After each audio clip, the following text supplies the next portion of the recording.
how to beat the reboot Soul Striker deck.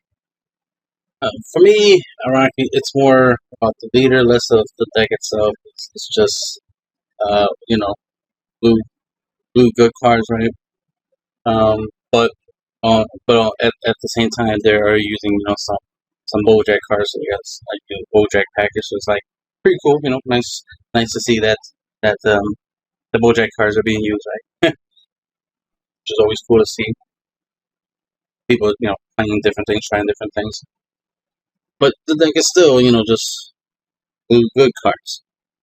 So for me personally, it's more about focusing on the fact that the leader, once it's awakened, untaps 2 energy while drawing a card. So that being a thing. Plus, it has the added ability of putting a unison back into active mode, which means they can always use Raditz to double block or use Majin Buu to block. So that's the thing, is that they can always. The main thing is that the leader can always, at least through energy as well as through the plays of the unison, for example, have a wall up. So put up a wall and they hide behind it, which obviously are my favorite strategies. But and then of course, since they got unisons, they can obviously play Cassie and Trunks for free. So free counter plays.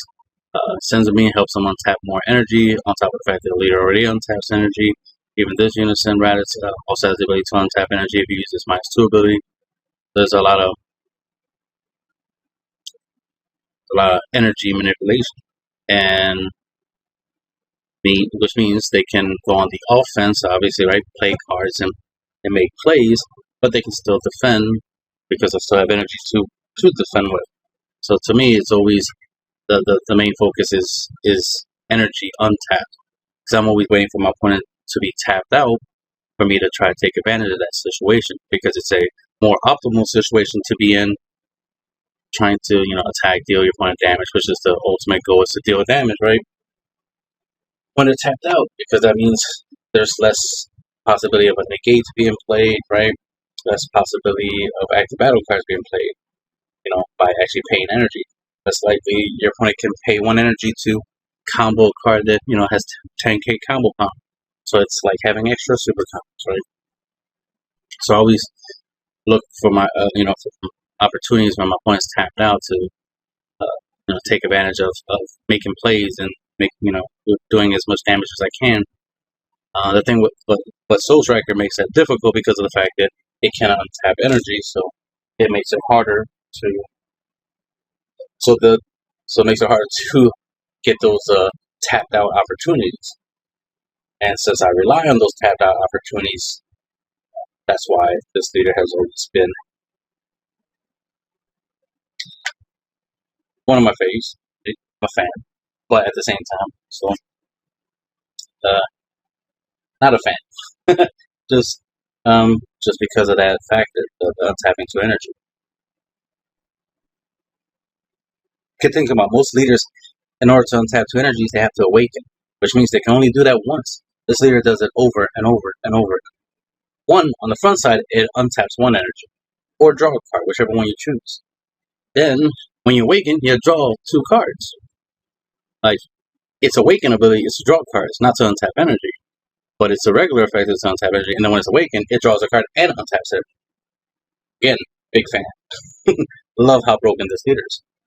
But that's the thing, it's that powerful. The leader, everything else you play is a little irrelevant because it's just good cards, right? It's whatever you play that you play. So if you have a lot of good negates, then you have a lot of good negates. And this leader will make it easy to facilitate the use of those negates. So to me, it's more about understanding the leader, understanding the potential plays your opponent could do with the leader, stuff they could do. I was just thinking even of an Abuni combo where you have 2 copies of Abuni, right? You have 2 Senzubins. You have 4 energy, right? You pay 4 to play your Abuni, get the 3 tokens. So now you have 4 attackers, right? And then swing with the leader, untap 2 energies, play 2 Senzu Beans so that we can end up back at 4 energy, and the leader will be 25k swinging at your opponent, and you get to draw a card, right? So even though you played an Abuni and played 2 Senzu Beans, you were replacing the Abuni with drawing a card, right? And then, since you're back to 4 energy, you could tap those 4 energy and play another Abuni, get 3 more tokens. So now you will end up with 8 attackers, 2 Abunis and 6 15k tokens. Right? That right there is 8 potential damage on turn 4. And your opponent should already be weak by then. It's turn 4. Your opponent should be down to 2 life by then. So now you have 2 Abunis, 2 Senzu Beans, and the leader's ability. You already have the ability to output 8 damage on turn 4, while your opponent only has 2 life, right? So it's going to be hard for them to out-combo every attack. And then, you were drawing with the leader's effect within those turns, plus any other effects you might have had that you're drawing, like your Raditz, because Raditz will be used to help you self-awaken, so you don't have to worry about, your opponent not attacking your leader so you don't awaken, because you're going to awaken anyway. So this is a quick little point. Because your opponent can just play the Raditz Unison and awaken, don't hesitate to attack. Don't be like, oh, I'm not going to get him to 4 because he'll awaken. It doesn't matter. He's going to awaken regardless. So get him down to 4. Get him down to less than 4, obviously. Get him down to 2 as quickly as possible. And go from there. That's when the real battle begins, when your opponent is at 2 life and they go past 3 energy. They go past 2 energy. So once they get to turn 3 and above, that's when it's, the battle really begins. Especially with this leader, they always have more than 3 energies. That's the point. Because they could literally turn 3, right? Drop Raditz, right? Awaken, swing with the leader, draw a card, untap 2 energy, and instead have 2 energy, to use. So they're not tapped out. So they're definitely going to be able to, make some plays on your turn. Plus Raditz can double block. And you can use Rad's ability to draw a card, or you can do his -2 ability to get rid of one of your opponent's battle cards and untap an energy, so you actually end up with 3 energies. So you end up with 3 energies, the ability to block twice, and you're going to make a lot of plays. And then if you have Senzu Beans, that's just even more energy, just way out of control. You'll technically be playing with 8 energies by that point. Like, the ability to use your energy more than once mathematically adds up to you have a lot of energy. And having a lot of energy, we all know, can let you do a lot of things. And doing a lot of things helps you have the advantage. If you have the advantage, what happens when you have the advantage over your opponent? You tend to win. So there's a lot that goes with it. So again, like I said, big fan. So, and again, this doesn't require too much skills. You just play the cards, activate effects, and now you have all this advantage that, you didn't have to earn, right? You didn't have to earn it yet. You ain't have to do much of anything other than just play the leader, play cards, and everything just works itself out. So this is a leader I definitely would recommend to a new player, because it makes the game easy. That's the whole point. It makes it easy, because part of being skillful in this game is resource management, as some people call it. Should I tap out or should I not tap out? Should I keep one energy up or no? But with this leader, you don't even have to worry about that. You can tap out every turn. It don't matter because you'll just untap energy. So you will at least always have at least 1 or 2 energy up for a potential negate, or at least a 10k combo. For one of your 10ks that requires an energy, you have at least some ability to defend yourself, so you're never tapped out. Which is why this leader is, relatively popular, because it makes the game easy, and that's the thing you always want. You always want to make the game hard for your opponent, but always want to make it easy for yourself. So that's the thing.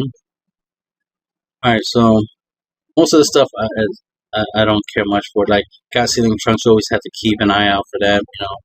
The fact that that's a possibility. Senzu Bean, obviously. definitely works great with the leader because, like I said, you know, you get to untap so much energy and reuse so much energy. This plus the leader is just like having Zeno button still in the game. Like it doesn't feel like Zeno button, you know, truly left the game because, you know, you still have Senzu Bean. Now, Senzu Bean's a little bit more fair than Zeno button because you actually have to pay energy for it. But the fact you can use it on your turn, which we always wish Zeno button could be used on your turn. The first time me and my friends saw it when it first was revealed, we were like, "Oh my god, this is broken!" Because you know, we thought you could play on your turn. When we realized you can only play on your opponent's turn, it's like, "Oh, okay, it's all right, but it ain't that great. There's only but so much you can do." But after a while, when they start making other cards that you can use on your opponent's turn, then it's like, "Oh, now it's good." And then they make multicolor. It's like, "Yeah, this card has to go."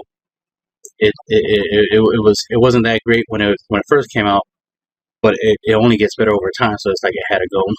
Same goes for Senzu Bean. A lot of plays wouldn't be possible if it wasn't for Senzu Bean. There's a lot of strategies. There's certain cards that I can't play if it wasn't for Senzu Bean. So if they ban Senzu Bean, you know, it will kill a lot of my decks, a lot of my strategies that heavily relies on Senzu Bean. So that's something to think about. I'm not saying I want this card banned. Of course not, because like I said, it will kill a lot of my decks. There's a lot of strategies that I need Senzu Bean for. I rely on Senzu Bean for those strategies. And without Senzu Bean, those strategies are not possible. So, but I wouldn't be surprised if it did get banned. I'm just saying that I would not want it to get banned because I use it. So Boujack on a rampage. 30k double strike, dual attack. That's busted right there alone. Essentially, potential 4 damage just by itself, so definitely a finisher. Then it has the EX Evolve, you pay 5 to play it, right? You draw 2 cards and you use a Boujack with energy cost of 3 or 4. So you could put it on this one because this is a 4-drop or any 3-drop Boujack. So the fact that this one can be easily arrival for 1 energy and it's a blocker, you know, this one I definitely I've experienced. I experienced this being somewhat of a problem, and of course my opponent played this from their energy area and ended me out with it. So I've experienced these 2 cards being played. I think my opponent was playing Super Saiyan 4 Vegeta and was using these cards. So I think that's what it was. I don't think I remember it being Soul Striker. I think it was Super Saiyan 4 Vegeta, but it had these cards in it. So then I experienced, you know, this thing hit the field and, you know, attacking twice. If I'm right, I stopped the first attack, but couldn't stop the second one, so I ended up losing in that secondary attack. So I didn't have enough cards in my hands to out combo its attacks. I think it was just a 30k double strike. And then, right? No, he attacked, he comboed, and it was 40k double strike, but I was only able to produce 35k, so I wasn't able to out combo it. What I was hoping was he attacks, don't combo, and then I could have out comboed it, and then next turn I would have won, but he comboed 10k, so he guaranteed that I couldn't out combo it. You know, that's the way you play the game, right? Yeah. Make it hard for your opponent, not easy. Let's see. I was playing a mill strat. I was playing cooler, so I was 1 turn away from milling my opponent out. Let's see. This you know, you can combo it and pay for energy and play it. So there's a way to cheat it out. Auto once per turn, if this card is in rest mode and your opponent attacks with a battle card, switch up to one of your blue energy to active mode, then switch up to one of your opponent's energies to rest mode. So that's decent, you know, that effect. So save more energy on tapping, so always keeping your defenses up, always keeping your options, you always can play. And that's the thing, it's like, it makes a lot of your opponent's cards free, which essentially, you know, allows them to play a lot of cards. So that's the thing you have to worry about the most is your opponent playing a lot. So it's almost like they have a lot of free plays when all their stuff actually costs energy, but it feels like it's free play. You know, I'm a fan of free play, so not too surprising. This thing having the ability to be a blocker as well as you can arrive with for 1 energy, can be a problem from time to time. And defense, that's the main thing to understand about this deck. For example, so you notice it's very heavy on defense, very heavy on making plays on your opponent's turn, having responses and reactions. So they're always putting up a wall. That's the thing.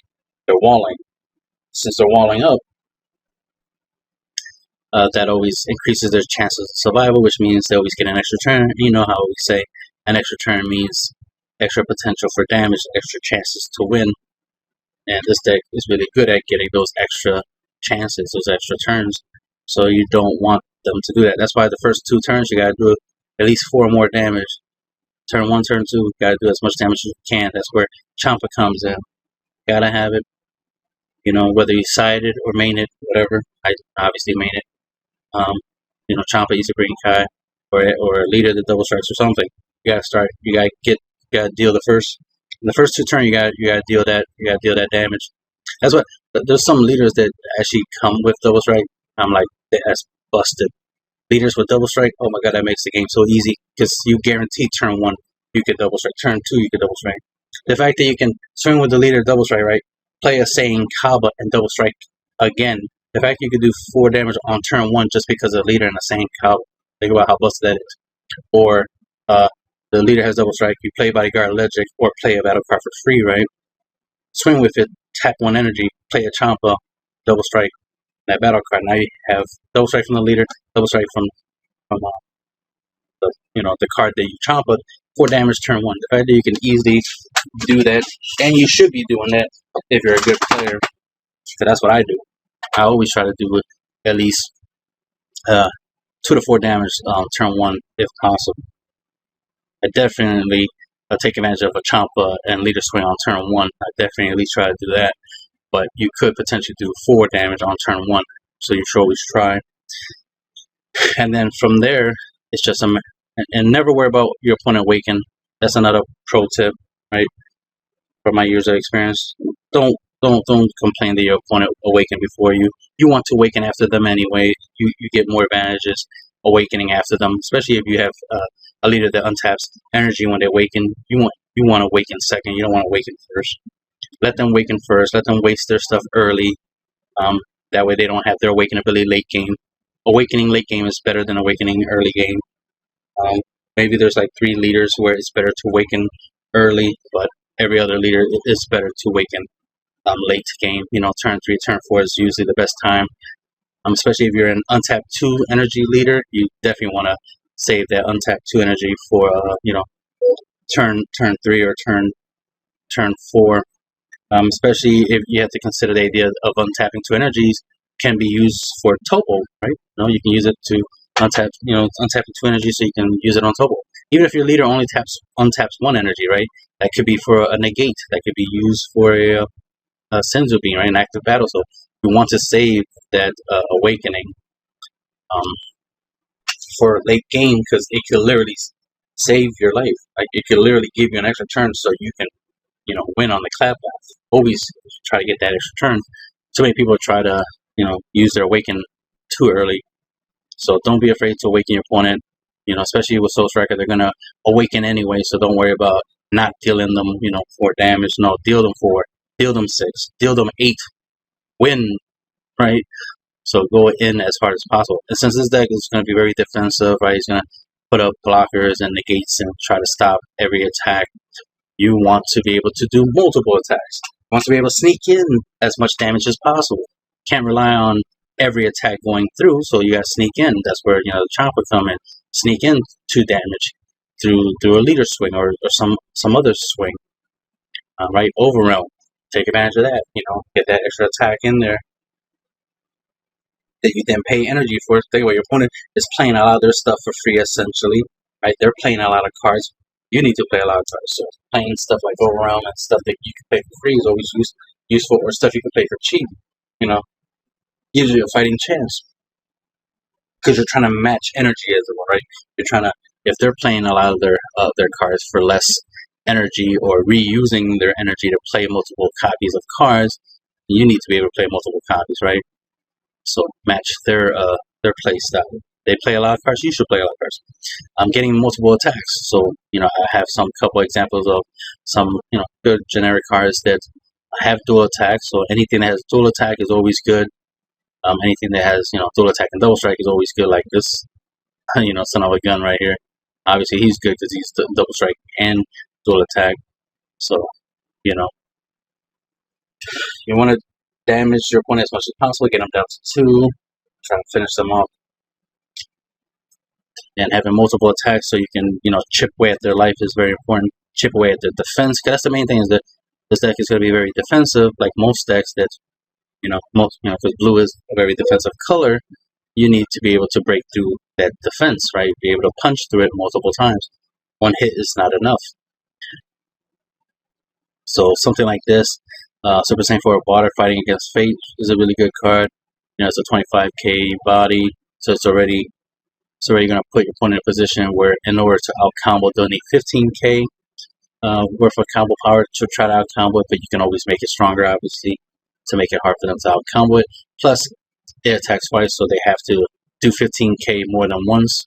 So the fact they had to try to stop this attack more than once is a big deal. And then, if you can get the secondary attack to go through, drop in the Champa, make up for the fact that the first attack was stopped, and do two damage anyway. If you can get fortunate enough to get the first attack to go through and get the second attack to go through, that's potential 3 damage right there, just off of these two combined, for example. And these are generic; you can splash these in any deck. Then we have Go Tanks Absolute Unison. It's a 20k with dual attack, so of course helps you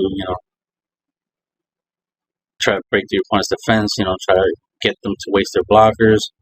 It being a 20k definitely helps you take down the Raditz Giant Force, because you can just attack it twice and knock off markers off of it and get it closer to, getting taken down. Sorry. As well as, especially if they're in a scenario where they play this for 3, -2 from it, so that only has 1 marker, so the first swing should take it out, and the second swing can go for your opponent. Something to consider. But the other thing is the fact that it has a -3 ability, which can let you choose up to 2 of your opponent's battle cards, ignoring barrier, which is very important, right? Now place them at the bottom of your opponent's deck. So this can get rid of, since your opponent can play a lot of cards, right? Because they're untapping energy, so they can make multiple plays. They're going to be able to have a wider board in a shorter period of time. You're going to want to be able to clear that board, so this can be used to board wipe. So definitely one of my favorite unisons for blue, because it definitely can help me deal with wide boards as well as any problematic cards. Let's see. There was another Boujack card that the deck likes to use, that if I might have barrier, so this ability to get rid of barrier comes in handy. But yeah, this effect definitely can come in handy to get rid of this Boujack on Rampage and be able to get rid of this Boujack, Agent Destruction, so you don't have to worry about them, get them out the way. So that's always important.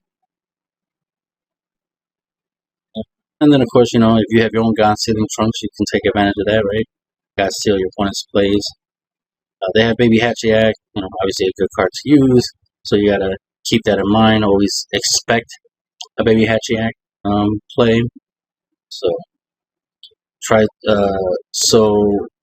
because it's always possible, because your opponent just needs 3 energy or more in order to play.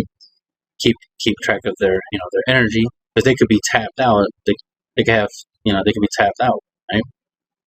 And you'll be like, all right, perfect. They're tapped out, perfect time to go in for game. But because they have 3 energy, bang, actually it can come out. So keep that in mind. Don't tap yourself out and put yourself in a predicament. That's another thing is to consider is you want to keep 1 or 2 energy up yourself, so that way you're matching energy, right? Literally, right? They have 2 energy untapped. You try to have 2 energies untapped, so that way you have a fighting chance. Because if they can defend on their turn, I mean on your turn, you should be able to defend on your turn. I mean on their turn. Right? So want to match energy, right? And then they have Majin Buu, Assault of the Agents of Destruction, which has double strike and it's a blocker. So 1 allows them to apply pressure, plus allows them to defend. So it's both a sword and shield. It has a -1 auto. When your opponent attacks with a battle card, you may choose one of their battle cards and place it at the bottom of their deck. So that's an extra defense right there. That definitely can help them defend against a attacker, a finisher. So this definitely would be a problem. If you try to use your Boujack Raiders War Prime. But that's why, using unisons are useful, because this minus effect only works on battle cards. So using your leader as well as a unison to try to bypass this card and, hopefully take it down, because it doesn't have a plus effect to add markers. So, 2 double strikes can take this thing down. So take that into consideration. Obviously, this unison can attack twice, and it's a 20k, so you can knock off 2 markers off of this just by using your unison against it. And because of its -3 ability, you can deal with any battle cards, so you don't have to choose between, should I attack the battle cards that are a problem, or should I attack the unison? Like, no. Use the -3 ability, get rid of the battle cards, and then attack the unison. That way you can do both, right? Why choose when you can do both? So stuff like that. King Piccolo, it is crit, so it's good because you don't ever want to give your opponent card advantage by dealing damage to their leader. And then of course combine it with Champa, you can double strike crit, all that good stuff. But the main thing is 19k dual attacker. It's a unison, it's red, 3 cost, so it won't take that long for you to get this out into play. Has the ability to power up your red leader, so that so that's useful. It gives you more defense. It has the ability to burn, so it's a win con in itself if you can set it up to get the win, get the burn out of it. But the main thing is that it's a 19k dual attacker. It's a unison, so it will help you out against your opponent's unisons, as well as being able to apply pressure your opponent's leader. Bait out negates, blockers, all that good stuff. That your opponent's going to try to stop as many attacks as possible. So that's why you need to create as many attacks as possible to to combat the fact that they're going to do a lot of negates. And there's tons of other things you can do, but to me, this is just me sharing my experience or skill, taking what you already have and making the most out of it. I use Champa and Isegreen Kai in a lot of my decks, and I make the most out of it. I use it. It helps. Like I said, it's useful against unisons. If unisons is a problem, it's good just to deal damage to your opponent, right? Like speed. If a deck is fast, then you need to be fast. And Champa and Isegreen Kai definitely makes your deck faster, especially if you have a deck that's slow. Let's say you have a turn 5 deck where turn 5 is when the deck goes off. Having Champas in your deck helps you speed the game up, helps you get closer to winning on turn 3, for example, as opposed to turn 5 where your deck normally is. You might have a deck you built to be, to like win on turn 5, but if you have, like I said, Champa, for example, in your deck, you can win sooner than that just by, playing better, right? By playing in a way that is a little bit faster. It's a little bit more damage focused. You're focusing on hitting your opponent as hard and as fast as possible, so that way it puts them in a tight spot. Now they're thinking like, oh man, I gotta be more defensive. And that's the thing. It's the whole putting your opponent against backing your opponent up against the corner, right? Cornering your opponent, put them in a position where they have to be more defensive, less offensive, which means they're not going to attack your life as much as they would, because they're too busy trying to save their own life, right? They're too busy trying to protect themselves.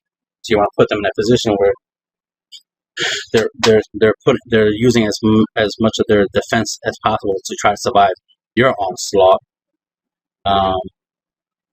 Because you're playing stuff that is attacking, and it's making the game easy for you, but making it hard for them. Like I always say, you always want to make the game hard for your opponent, but always easy for yourself. But I know sometimes on the internet, some people will be like, "Oh no, man, I hate playing Hatchiac, because my opponents don't have fun, blah blah blah," or "I hate playing this or playing that because it's no fun for my opponent, blah blah blah." It's like, well, it's not supposed to be, right? Your opponent should have fun because you're making the game hard for them, and the game is on hard mode. And if they're actually good at the game, they actually like the game being on hard mode, and they like the challenge. I like the challenge. I like when things are hard. That's what she said, right? But it's the whole idea of like, nah, I gotta make it easy for my opponent to play the game. It's like, no, you're supposed to make it hard for them to play the game. Their job is to make the game easy for themselves. That's the problem. Everybody's trying to make things fair for others. It's like, but the whole point is to have the unfair advantage. We play these really good cards and good strategies for the purpose of winning the game, which is the way you win is by being unfair, right? Having the advantage. That's what advantage means. You can do what someone else can't do. Makes no sense for you to be like, oh, let me water myself down, let me hold back and let my opponent have a fighting chance. Like that's pointless. Then for all that, don't play. You're supposed to play to win, and you're supposed to make the game hard for your opponent. That's where they're supposed to get their fun from. The fact that if they do beat you after you made it hard for them and they beat you, they can brag that, hey man, that was a tough duel, but I won. Yes, you earned your victory. I didn't hand it to you. I didn't hold back and make it easy for you to, win. No, you earned it. That's the way it should be. People should be proud to earn something the hard way. Told like, nah, man, it should be easy, man. You should hold back, man. Don't play Gossip Trunks. Let me play this card. Like, no, screw that. I'm playing Gossip Trunks. Stopping you. You lose in the game. That's how it's supposed to be. I win, you lose. But you get the idea. It's like the fact that they have unisons, and these unisons can be a problem. It's part of their main defense if you want to be able to get through them with multiple attacks, double strike, all that good stuff. Because the goal is to hit your leader, and if they have these things in your way, you got to get them out of your way. And then there's the fact that they have Gossip Trunks, so that can make it tough. But if you use unisons in your leader, and maybe even some free play cards like Overrun to try to attack and stuff like that, that helps you deal with Gossip Trunks because of the fact that Gossip Trunks is free, right? So it would be a good idea for you to play stuff for free or play Unison, so that way Gossip Trunks is pointless. Or not pointless, but useless because they don't have no use. Didn't talk much about Baby Golden Avenger, but it's just there because it's a good card. I see it. It is a counter. Definitely give you a problem. Your opponent counters like your negates or something. The fact that they can counterplay, and it's a 30k triple strike, so it's a win con in itself. So, like I said, after a turn, it's not that hard for them to have a 5 energy. So keep that in mind. They're going to stall so they can afford this bad boy. So you need to hit them hard, fast, and put yourself in a position where all you need is one opening, one attack to go through, double strike, game. That's the end of the video.